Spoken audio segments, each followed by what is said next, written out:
Now let's get back to Luke 18. ಲೂಕ 18ನೇ ಅಧ್ಯಾಯಕ್ಕೆ ಹಿಂತಿರುಗಿ ಬರೋಣ. Jesus told the story of a judge ಯೇಸು ಸ್ವಾಮಿಯು ಒಬ್ಬ ನ್ಯಾಯಾಧೀಶನ ಕಥೆಯನ್ನ ಅಲ್ಲಿ ಹೇಳುತ್ತಾರೆ. who was not a God-fearing man, and a widow. The point here is the widow. ಆತನು ದೇವರಿಗೆ ಭಯಪಡುವಂತ ವ್ಯಕ್ತಿ ಆಗಿರುವುದಿಲ್ಲ. ಇಲ್ಲಿ ಮುಖ್ಯವಾದಂತ ಅಂಶ ಯಾವುದಪ್ಪ ಅಂದ್ರೆ ಒಬ್ಬ ವಿಧವೆ. Notice how in the Gospels, ಈ ಒಂದು ಸುವಾರ್ತೆಯಲ್ಲಿ ನೀವು ಗುರುತಿಸೋದಾದ್ರೆ, whenever Jesus spoke about the church, and here the church is the widow. ಯೇಸು ಸ್ವಾಮಿಯು ಸಭೆಯ ಬಗ್ಗೆ ಮಾತನಾಡುವಾಗೆಲ್ಲ ಇಲ್ಲಿ ವಿಧವೆ ಅಂದ್ರೆ ಸಭೆ ಅಂತ ಅರ್ಥ. The church is not the judge. The church is the widow. ಇಲ್ಲಿ ಹೇಳಿರುವ ಪ್ರಕಾರ ಸಭೆ ಅಂದ್ರೆ ನ್ಯಾಯಾಧೀಶ ಅಥವಾ ನ್ಯಾಯಾಧಿಪತಿ ಅಲ್ಲ, ಒಬ್ಬ ವಿಧವೆ ಅಂತ ಅರ್ಥ. Jesus always pictured the church as or believers. ಯೇಸು ಸ್ವಾಮಿಯು ಯಾವಾಗಲೂ ಸಭೆಯನ್ನ ಕೆಲವು ವಿಶ್ವಾಸಿಗಳ ರೂಪದಲ್ಲಿ ಚಿತ್ರೀಕರಿಸಿ ಹೇಳುತ್ತಾರೆ. As people who are very weak. ಯಾರು ತುಂಬಾ ಬಲಹೀನವಾದಂತ ವ್ಯಕ್ತಿಗಳು ಇರ್ತಾರಲ್ಲ ಅಂತವರಿಗೆ ಹೋಲಿಕೆ ಮಾಡಿ ಇಲ್ಲಿ ಹೇಳಿರುವಂತದ್ದು. Here's a widow who has no male member in her house. ಇಲ್ಲಿ ಒಬ್ಬ ವಿಧವೆ ಇರ್ತಾಳೆ. ಆಕೆಯ ಮನೆಯಲ್ಲಿ ಕುಟುಂಬದ ಸದಸ್ಯರು ಯಾರು ಇರೋದಿಲ್ಲ. Because if she had a son, the son would have gone to the judge. ಒಂದು ವೇಳೆ ಆಕೆಗೆ ಮಗ ಇರ್ತಿದ್ರೆ ಆ ಮಗನು ನ್ಯಾಯಾಧಿಪತಿ ಬಳಿಗೆ ಹೋಗ್ತಿದ್ದನು. And she probably doesn't even have a daughter. ಆಕೆಗೆ ಮಗಳು ಕೂಡ ಇರ್ಲಿಕ್ಕಿಲ್ಲ. Because the daughter would have gone to the judge. She has to go herself.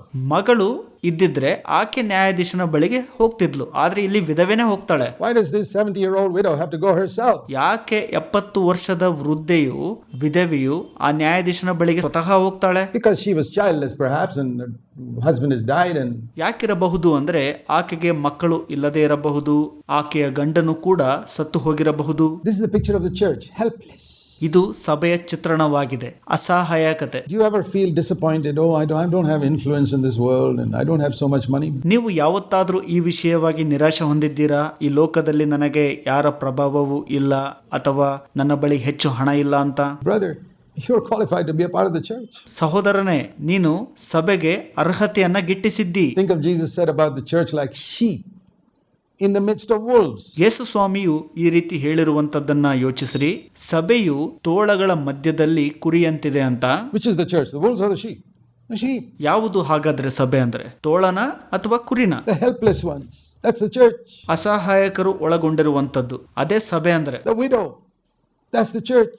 ವಿಧವೆ, ಅದೇ ಸಭೆ ಅಂದ್ರೆ. The branch, the helpless branch, that's the church. ಕೊಂಬೆ, ಅಸಹಾಯಕವಾದಂತ ಕೊಂಬೆ, ಅದೇ ಸಭೆ ಅಂದ್ರೆ. Always Jesus took pictures like that. ಯಾವಾಗಲೂ ಯೇಸು ಸ್ವಾಮಿಯು ಆ ರೀತಿಯ ಚಿತ್ರಣವನ್ನ ತೆಗೆದುಕೊಳ್ಳುತ್ತಿದ್ದರು. Take salt for example. He said you're the salt of the earth. ಉಪ್ಪನ್ನ ತೆಗೆದುಕೊಳ್ಳ್ರಿ. ಯೇಸು ಸ್ವಾಮಿ ಹೇಳಿದ್ದಾರೆ ನೀವು ಲೋಕಕ್ಕೆ ಉಪ್ಪಾಗಿದ್ದೀರಿ ಅಂತ. How much salt is there in a plate of food? ಆಹಾರವನ್ನ ಒಳಗೊಂಡಿರುವಂತ ಒಂದು ತಟ್ಟೆಯಲ್ಲಿ ಉಪ್ಪು ಅನ್ನುವಂಥದ್ದು ಎಷ್ಟಿರುತ್ತೆ? Have you seen these big banquets? ದೊಡ್ಡ ದೊಡ್ಡ ಔತಣ ಕೂಟಗಳಂತೆ ಒಳಗೊಂಡಿರುತ್ತದ ಉಪ್ಪು. So many big dishes of chicken and meat and rice and chapatis and all that. ದೊಡ್ಡ ದೊಡ್ಡ ಊಟಗಳಾದ ಚಿಕನ್ ಆಗಬಹುದು ಅಥವಾ ಮಾಂಸ ಆಗಬಹುದು, ಅನ್ನ ಆಗಿರಬಹುದು, ಚಪಾತಿ ಆಗಿರಬಹುದು, ಇವೆಲ್ಲ ತಟ್ಟೆಯಲ್ಲಿ ಇರ್ತವೆ. Small little teeny bit of salt. ಆದ್ರೆ ಸ್ವಲ್ಪ ಅಂಶ ಉಪ್ಪು ಇರುತ್ತೆ ಅಲ್ಲಿ. That's the church. ಅದೇ ಸಭೆ ಅಂದ್ರೆ. Always weak, helpless, but boy, what a powerful effect that salt can have. ಆದ್ರೆ ಬಲಹೀನ ಅಸಹಾಯಕತೆನ ಅದು ಹೊಂದಿರುತ್ತದೆ. ಆದ್ರೆ ಎಷ್ಟು ಅದ್ಭುತ ಅಲ್ವಾ ಆ ಉಪ್ಪು ಎಂಬುವಂತದ್ದು ಬೀರುವಂತ ಪರಿಣಾಮ. As soon as you put a little bit in your mouth, you know whether there's salt in it or not. That's the power of the church.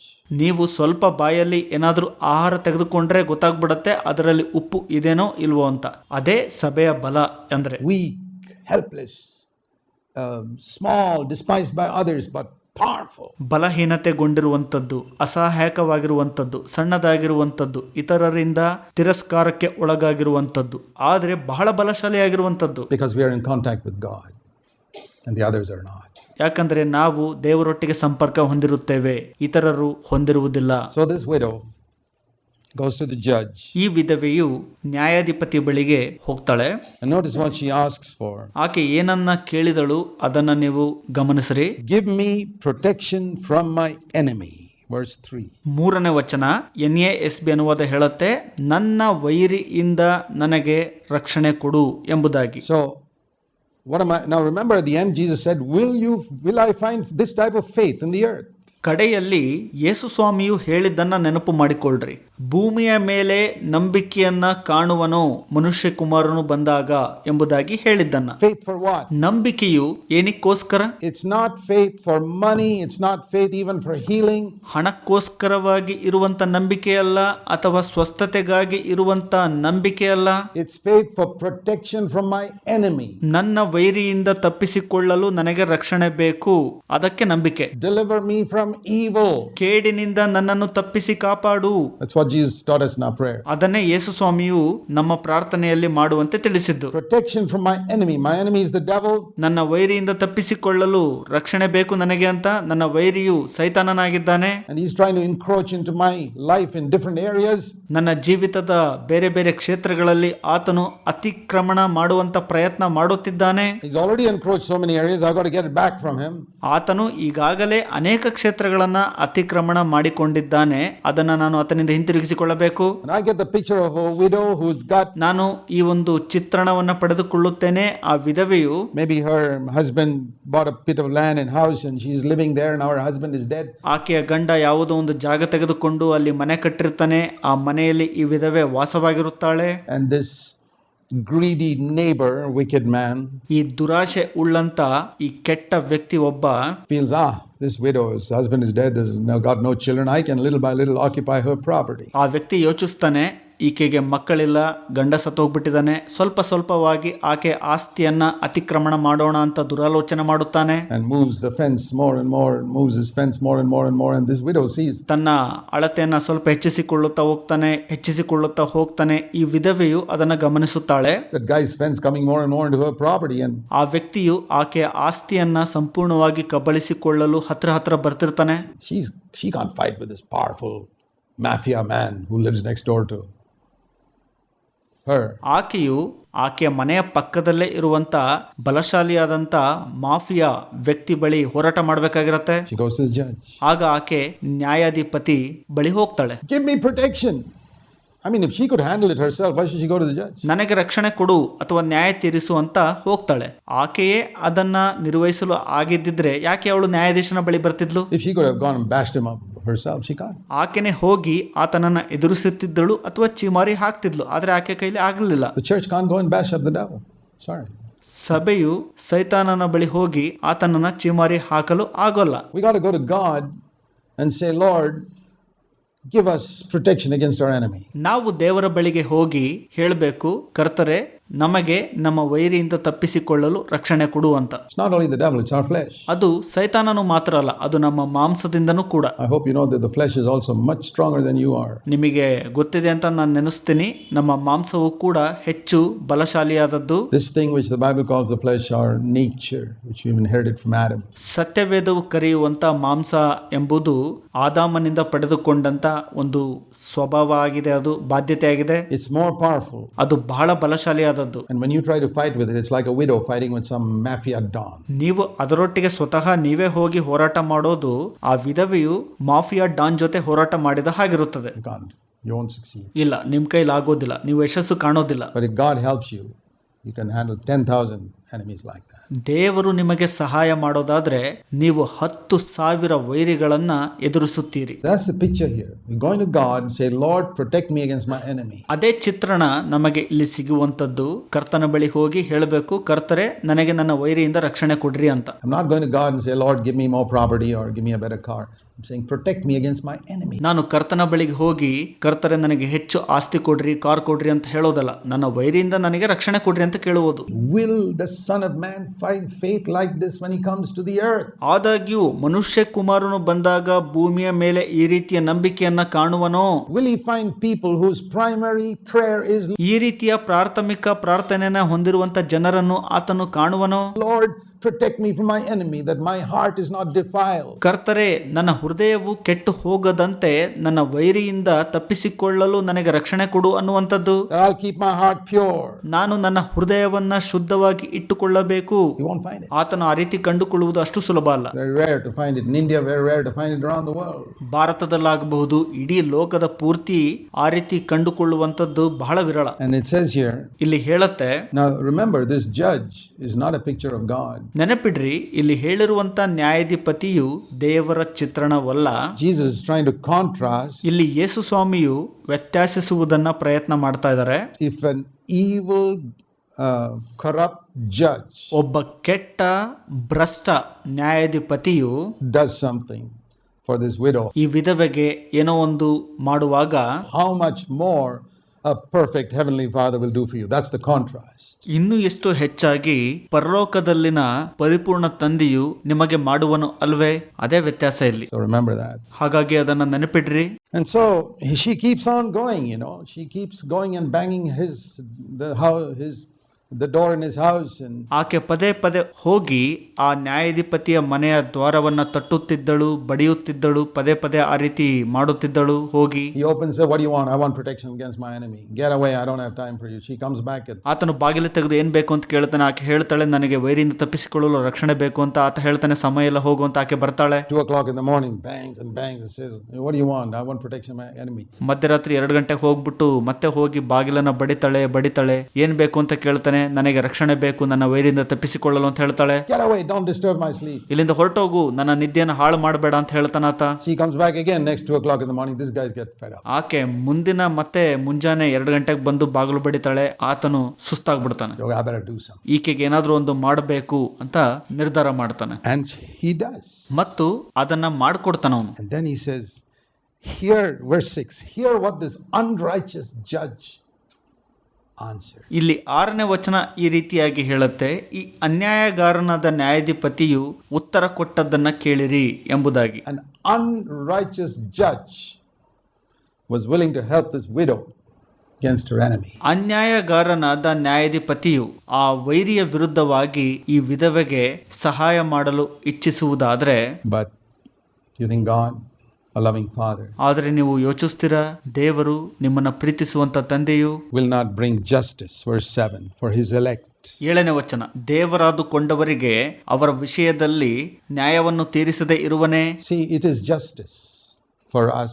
ನೋಡ್ರಿ, ಇದು ನಮಗಾಗಿ ಇರುವಂತ ನ್ಯಾಯ. To have total victory over the enemy. ವೈರಿಯ ಮೇಲೆ ಸಂಪೂರ್ಣವಾಗಿ ಜಯವನ್ನ ಸಾಧಿಸುವಂತದ್ದು. That's what I see here. Justice. ಅದನ್ನೇ ನಾನು ಇಲ್ಲಿ ನೋಡುವಂತದ್ದಾಗಿದೆ, ನ್ಯಾಯವನ್ನ ತೀರಿಸುವಂತದ್ದು. We are not asking for any favor. ಇಲ್ಲಿ ಯಾವುದೇ ರೀತಿ ನಮಗೋಸ್ಕರ ಏನಾದ್ರೂ ಒಂದು ವಿಶೇಷತೆ ಮಾಡ್ಕೊಡ್ರಿ ಅಂತ ಹೇಳ್ತಾ ಇಲ್ಲ. This widow wasn't saying, give me more of his property. No, I don't want his property. I want my own. ಆ ವಿಧವೆ ಕೇಳ್ತಾ ಇಲ್ಲ ಇಲ್ಲಿ, ಆ ವ್ಯಕ್ತಿಯ ಬಳಿ ಇದ್ದಂತ ಆಸ್ತಿಯನ್ನ ಹೆಚ್ಚಿನದಾಗಿ ನಂಗೂ ಕೊಡ್ರಿ ಅಂತ ಇಲ್ಲ. ಆಕೆ ಹೇಳ್ತಾಳೆ, ಆತನದು ನಂಗೆ ಬೇಡ, ನಂದು ನನಗೆ ಬೇಕು ಅಂತ. Justice is to ask for your property. ನ್ಯಾಯ ಕೇಳೋದು ಅಂತ ಅಂದ್ರೆ ನಿಮ್ಮ ಆಸ್ತಿಗಾಗಿ ನ್ಯಾಯವನ್ನ ಕೇಳುವಂತದ್ದಾಗಿದೆ. Do you know that it is justice to ask the Lord to free you? ಇದು ನ್ಯಾಯ ಅಂತ ಗೊತ್ತಿದೆ ನಿಮಗೆ. ಕರ್ತನ ಬಳಿ ಹೋಗಿ ಬಿಡುಗಡೆಗೊಳಿಸುವಂತೆ ಕೇಳಿಕೊಳ್ಳುವಂತದ್ದು. 100% from the oppression of Satan. 100% ಸೈತಾನನ ದಬ್ಬಾಳಿಕೆ ಅಥವಾ ಆತನ ಪೀಡಿಸುವಿಕೆಯಿಂದ ತಪ್ಪಿಸಿ ಕಾಪಾಡುವಂತೆ ಕೇಳಿಕೊಳ್ಳುವಂತದ್ದು. 100% from the lust of the flesh. 100% ಮಾಂಸದ ಇಚ್ಛೆಗಳಿಂದ ನಮ್ಮನ್ನ ತಪ್ಪಿಸಿ ಕಾಪಾಡುವಂತೆ ಕೇಳಿಕೊಳ್ಳುವುದು. That's justice. It's not a favor. ಅದು ನ್ಯಾಯ, ಅದು ವಿಶೇಷತೆ ಮಾಡಿಕೊಡುವುದು ಅಂತ ಅಲ್ಲ. I'm not asking God a favor when I ask him to. ನಾನು ದೇವರ ಬಳಿ ಕೇಳುವಾಗ ನಾನು ಕೇಳ್ತಾ ಇಲ್ಲ, ನನಗೇನಾದ್ರೂ ಒಂದು ವಿಶೇಷತೆ ಅಥವಾ ಉಪಕಾರ ಮಾಡಿಕೊಡು ಅಂತ. Set me free from lusting with my eyes, or ನನ್ನ ಕಣ್ಣಿನ ಇಚ್ಛೆಗಳಿಂದ ನನ್ನನ್ನು ಬಿಡುಗಡೆಗೊಳಿಸು ಎಂಬುದಾಗಿ ಕೇಳುವಾಗ, from anger or love of money. ಕೋಪ ಆಗಬಹುದು ಅಥವಾ ಹಣದ ಮೇಲಿನ ಪ್ರೀತಿಯಿಂದ ಬಿಡುಗಡೆ ಆಗಬಹುದು. It's my right.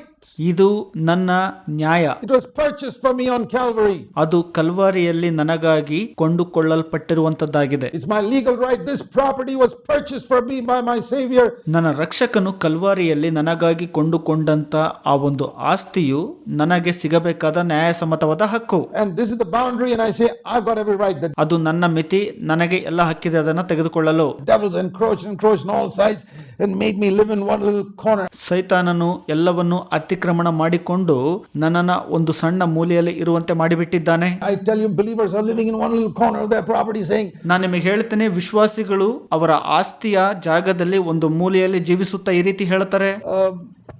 and they sing songs like Jesus saying, hold the fort for I am coming. ಅವರು ಯೇಸು ಸ್ವಾಮಿಯು ಹೇಳಿದಂತೆ ಹಾಡನ್ನ ಹಾಡ್ತಾರೆ, ಕೋಟೆಯನ್ನ ಹಿಡಿದುಕೊಳ್ಳಿರಿ ಯಾಕಂದರೆ ನಾನು ಬರುತ್ತಿದ್ದೇನೆ ಎಂಬುದಾಗಿ. And these guys are struggling there. That's not the picture. ಇಲ್ಲಿ ಇವರು ಕಷ್ಟಪಡ್ತಾ ಇದ್ದಾರೆ, ಅದು ಅಲ್ಲ ಚಿತ್ರಣ. Hold the fort, for I am coming. ನಾನು ಬರುತ್ತಿದ್ದೇನೆ, ಕೋಟೆಯನ್ನು ಹಿಡಿದುಕೊಳ್ಳಿರಿ. You're being oppressed. No. ನೀವು ದಬ್ಬಾಳಿಕೆಗೆ ಅಥವಾ ತುಳಿತಕ್ಕೆ ಒಳಗಾದಂಗ ಇಲ್ಲ. What do we read in? ನೀವು ಇಲ್ಲಿ ಏನಂತ ಓದ್ತೀರಿ? You know, this wrong picture we have of the devil oppressing. We are somehow holding on. I hope Christ will come soon. It's not like that. ಸೈತಾನನು ನಮ್ಮನ್ನು ತುಳಿಯುತ್ತಾನೆ ಮತ್ತು ದಬ್ಬಾಳಿಕೆ ಮಾಡುತ್ತಿರುತ್ತಾನೆ ಅಂತ ತಪ್ಪಾದ ಚಿತ್ರಣವನ್ನು ಹೊಂದಿರುವಂತದ್ದು, ಮತ್ತು ನಾವು ಹೇಗೋ ಹಿಡಿದುಕೊಂಡು ಕ್ರಿಸ್ತನು ಬರುತ್ತಾನೆ ಅನ್ನುವಂತ ನಿರೀಕ್ಷೆಯಲ್ಲಿರುವಂತದ್ದು, ಆ ರೀತಿಯೆಲ್ಲ ತಪ್ಪು ಚಿತ್ರಣ ಹಿಡ್ಕೋಬಾರದು. It's quite the other way around that Jesus said. ಆದ್ರೆ ಯೇಸು ಸ್ವಾಮಿಯು ಮತ್ತೊಂದು ರೀತಿಯಲ್ಲಿ ಹೇಳಿದ್ದಾರೆ, I will build my church. ನಾನು ನನ್ನ ಸಭೆಯನ್ನ ಕಟ್ಟುವೆನು. And listen, this is how most people understand it. I'll say how most people understand it, which is the wrong way. ಕೇಳಿಸ್ಕೊಳ್ರಿ, ಜನರು ಈ ರೀತಿಯಾಗಿ ಅರ್ಥ ಮಾಡಿಕೊಂಡಿದ್ದಾರೆ. ಜನರು ಯಾವ ರೀತಿಯಾಗಿ ತಪ್ಪಾಗಿ ಅರ್ಥ ಮಾಡಿಕೊಂಡಿದ್ದಾರೆ ಎಂಬುದನ್ನ ಹೇಳ್ತೀನಿ, ಕೇಳಿಸ್ಕೊಳ್ರಿ. I will build my church. ನಾನು ನನ್ನ ಸಭೆಯನ್ನ ಕಟ್ಟುವೆನು ಅಂತ ದೇವರು ಹೇಳಿದ್ದಾರೆ. And the gates of the church ಮತ್ತು ಸಭೆಯ ದ್ವಾರಗಳು will somehow survive the onslaughts of the enemy. ವೈರಿಗಳ ದಾಳಿಯಿಂದ ಹೇಗೋ ಉಳಿದುಕೊಳ್ಳುತ್ತವೆ ಎಂಬಂತ ತಪ್ಪು ಕಲ್ಪನೆ. Is that what it says? No. The gates of hell ಆ ರೀತಿಯಾಗಿ ಅಲ್ಲಿ ಹೇಳಲ್ಪಟ್ಟಿದೆಯಾ? ಇಲ್ಲ. ನರಕದ ದ್ವಾರಗಳು ಎಂದು ಹೇಳಲ್ಪಟ್ಟಿವೆ ಅಲ್ಲಿ. will not be able to stand against the church. ಸಭೆಯ ವಿರುದ್ಧವಾಗಿ ನಿಲ್ಲಲಾರವು ಅಂತ. Do you know the difference between the gates of the church somehow struggling hold the fort? ನಿಮಗೆ ಇದರ ಬಗ್ಗೆ ವ್ಯತ್ಯಾಸ ಗೊತ್ತಿದೆನಾ? ಸಭೆಯ ದ್ವಾರಗಳು ಹೇಗೋ ಕಷ್ಟಪಟ್ಟು ಕೋಟೆ ನಡೆದುಕೊಂಡಿರುವಂತದ್ದು. For I am coming, the Lord saying, no, the Lord is not saying hold the fort, for I am coming. ಕರ್ತರು ಹೇಳ್ತಾ ಇಲ್ಲ, ನಾನು ಬರ್ತಾ ಇದ್ದೀನಿ, ಕೋಟೆ ನಡೆದುಕೊಳ್ಳ್ರಿ, ನಾನು ಬರ್ತಾ ಇದ್ದೀನಿ ಅಂತ. I don't sing that song, by the way. ನಿಜ ಹೇಳಬೇಕಂದ್ರೆ ನಾನು ಆ ಹಾಡನ್ನು ಹಾಡಲು ಹೋಗೋದೇ ಇಲ್ಲ. He says, take the battle to the enemy gates. ಯುದ್ಧವನ್ನು, ಹೋರಾಟವನ್ನು ಶತ್ರುಗಳ ದ್ವಾರಗಳ ಬಳಿಗೆ ಕೊಂಡೊಯ್ಯಿರಿ ಎಂಬುದಾಗಿ ದೇವರು ಹೇಳುತ್ತಾರೆ. The strong man has been bound. ಬಲಿಷ್ಠ ಮನುಷ್ಯನನ್ನ ಕಟ್ಟಿ ಹಾಕಲಾಗಿದೆ, ಬಂಧಿಸಲಾಗಿದೆ. Go into his house and spoil his property. ಆತನ ಆಸ್ತಿ ಬಳಿಗೆ ಹೋಗಿ ಆತನ ಆಸ್ತಿಯನ್ನು ಹಾಳು ಮಾಡಿರಿ ಎಂಬುದಾಗಿ ಹೇಳುವಂತದ್ದಲ್ಲಿ. Take away the things which belong to him, which actually belong to the Lord. ಆ ವೈರಿಗೆ ಅಂದರೆ ಸೈತಾನನಿಗೆ ಸೇರಿದ ವಸ್ತುಗಳನ್ನು ತೆಗೆದುಕೊಂಡು ಹೋಗ್ರಿ, ಅದು ನಿಜವಾಗಿಯೂ ಕರ್ತನಿಗೆ ಸೇರಿದ್ದಾಗಿದೆ. That's a picture I have. ಆ ಚಿತ್ರಣ ನನ್ನ ಮನಸ್ಸಿನಲ್ಲಿರುವಂತದ್ದು. I've seen so many believers live in fear. ನಾನು ನೋಡಿದ್ದೀನಿ, ಅನೇಕ ವಿಶ್ವಾಸಿಗಳು ಬಹಳ ಭಯಭೀತ ಜೀವಿತದಲ್ಲಿ ಜೀವಿಸುತ್ತಿರುತ್ತಾರೆ. Oh, what will the devil do to me? What will the devil do if I do this or if I do that? ನಾನು ಇದನ್ನು ಮಾಡಿದರೆ, ನಾನು ಅದನ್ನು ಮಾಡಿದರೆ ದೆವ್ವವು ಏನು ಮಾಡಬಹುದು ನನಗೆ, ಸೈತಾನನು ಏನು ಮಾಡಬಹುದು ನನಗೆ ಅನ್ನುವಂಥ ಭಯ. We don't have to fear. ನಾವು ಭಯಪಡೋ ಅವಶ್ಯಕತೆ ಇಲ್ಲ. This is justice I'm asking for. Father, give me what is rightfully mine. ನಾನು ನ್ಯಾಯಸಮ್ಮತವಾದದ್ದನ್ನು ಕೇಳುತ್ತಿರುವಂಥದ್ದು ಅಲ್ಲಿ ದೇವರ ಬಳಿ. ತಂದೆಯೇ, ನನಗೆ ನ್ಯಾಯಸಮ್ಮತವಾದ ಹಕ್ಕು ಯಾವುದಿದೆಯಲ್ಲ ಅದನ್ನು ನನಗೆ ಕೊಡ್ರಿ ಅಂತ. 100% victory. 100% Jaya. In my conscious area, as the conscious area increases, I'll have more and more. ಇದು ನನಗೆ ಅರಿವಿರುವಂಥ ಕ್ಷೇತ್ರಗಳು. ನನ್ನ ಅರಿವಿರುವಂಥ ಕ್ಷೇತ್ರಗಳು ಹೆಚ್ಚಿನದಾದಷ್ಟು ಜಯ ಹೆಚ್ಚಿನದಾಗ್ತಾ ಹೋಗುತ್ತೆ. Do you think God will not bring about justice? ನೀವು ನೆನೆಸುತ್ತೀರಾ ದೇವರು ನ್ಯಾಯವನ್ನ ತರುವುದಿಲ್ಲ ಅಂತ? But not for everybody. ಆದರೆ ಅದು ಎಲ್ಲರಿಗೂ ಅಲ್ಲ. That's the sad part. ಅದು ಬಹಳ ದುಃಖಕರವಾದಂಥ ಒಂದು ಭಾಗ. Not even for all his elect. ಆತನು ಆರಿಸಿಕೊಂಡಂತ ಎಲ್ಲರಿಗೂ ಅಲ್ಲ. I believe many of us sitting here are the elect of God. ಇಲ್ಲಿ ನಾವೆಲ್ಲ ಕೂತಿರುವಂತ ಹೆಚ್ಚಿನ ಅಂಶ ಜನರು ದೇವರಿಂದ ಆರಿಸಲ್ಪಟ್ಟದ್ದಾಗಿದೆ. But God will not do that for you. ದೇವರು ಅದನ್ನು ನಿಮಗೆ ಮಾಡೋದಿಲ್ಲ unless you qualify.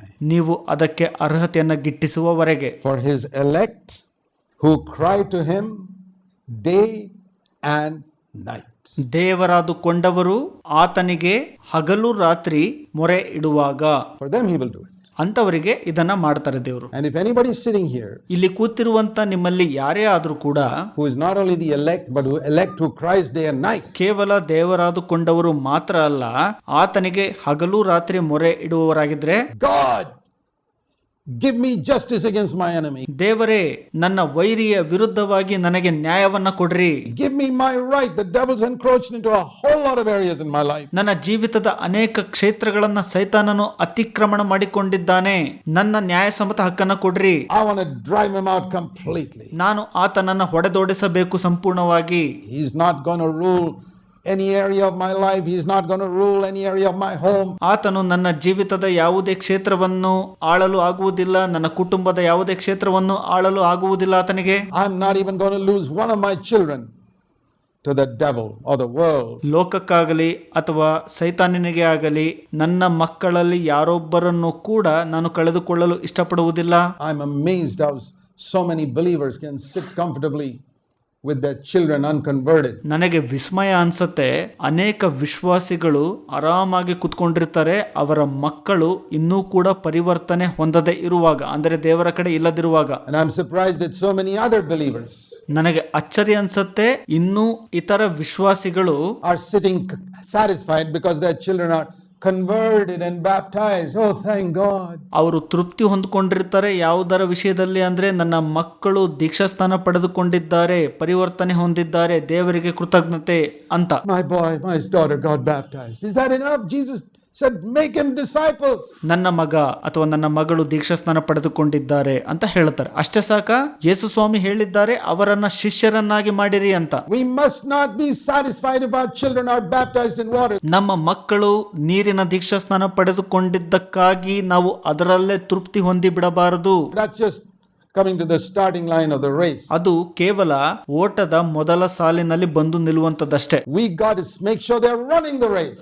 ನಾವು ನಿಶ್ಚಯ ಪಡಿಸ್ಕೋಬೇಕು, ಅವರು ಓಟವನ್ನ ಓಡ್ತಾ ಇದ್ದಾರಾ ಅಂತ. I mean, if your son managed to get into the Olympics, ನಿಮ್ಮ ಮಗನು ಒಲಿಂಪಿಕ್ ಅಲ್ಲಿ ಸ್ಥಾನವನ್ನ ಗಿಟ್ಟಿಸಿಕೊಳ್ಳಲು ಯಶಸ್ಸು ಕಂಡ ಅಂತ ಅಂದ್ರೆ, and managed, unlike any Indian, ಬೇರೆ ಇತರ ಭಾರತೀಯರಿಗಿಂತ ಆತನು ಭಿನ್ನವಾಗಿ ನಿರ್ವಹಣೆ ಮಾಡಿದ್ದ ಅಂದ್ರೆ, to get to the 100 meters final. ನಿಮ್ಮ ಮಗನು 100 ಮೀಟರ್ ಓಟದ ಫೈನಲ್ ಪಂದ್ಯದಲ್ಲಿ ಇದ್ದ ಅಂತ ಅಂದ್ಕೊಳ್ಳೋದಾದ್ರೆ, and you're watching this on television, ನೀವು ದೂರದರ್ಶನದಲ್ಲಿ ಅದನ್ನ ಗಮನಿಸ್ತಿರ್ತೀರಿ, ಆತನನ್ನ ನೋಡ್ತಿರ್ತೀರಿ. my son is there, the 100 meters final, ನನ್ನ ಮಗನು 100 ಮೀಟರ್ ಓಟದ ಫೈನಲ್ ಪಂದ್ಯದಲ್ಲಿ ಇದ್ದಾನೆ ಅಂತ ನೋಡ್ತಿರ್ತೀರಿ. and the gun is shot, and all the others run, and he's standing there and saying hi.